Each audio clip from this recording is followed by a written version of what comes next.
Ito mga master, basic sharing of Suzuki Ciaz secondary clutch problem, pero ayan kita natin na baba yung buong transmission natin.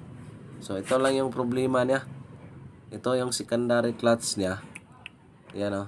Pumutok na yung secondary clutch. Pero yung location kasi nito ay nasa loob. So siya na rin yung may release bearing buo. So ito yung ipapalit natin mga bago. So yung lining niya hindi pa naman to slide pero malapit na rin. Kaya isang gastusan na lang to.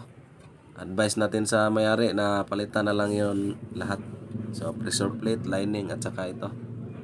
Yan, kita natin yung release bearing na nasa secondary na rin niya. Nakadikit na. So yung ibang sasakyan ay may fork dito. Yan sa. So ito wala na. So diretso na. Fluid at saka release bearing na mismo, wala nang fork.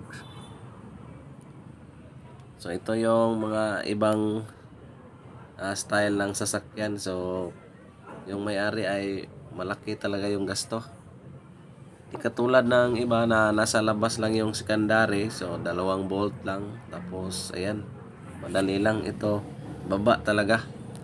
So hindi lang sa Suzuki to na nakita namin. May nababa na rin kami na Mitsubishi Strada na bago. So nasa loob na rin yung secondary clutch niya. Yan. So ito yung plastada ng secondary. Yan o. So may 3 tornilyo na 10mm. Tapos ayan na. Siya na yung magtutulak agad. So yung trabaho ng mekaniko ay pinapalaki pa talaga. At yung mga may-ari naman ng sasakyan, pag ganito yung style ng secondary clutch ay mapapagastos talaga dahil malaki yung labor kasi pag ganito. So hinila na lang to papunta dito sa atin sa shop. Yan o. Kita yung may lubid. So hindi na lang natin binidyuhan kung from the beginning. So siyempre pagkatapos nating maikabit ay ito na. Fast forward na yung birada dahil yung mga mekaniko ay alam na nila yan kung paano tirahin.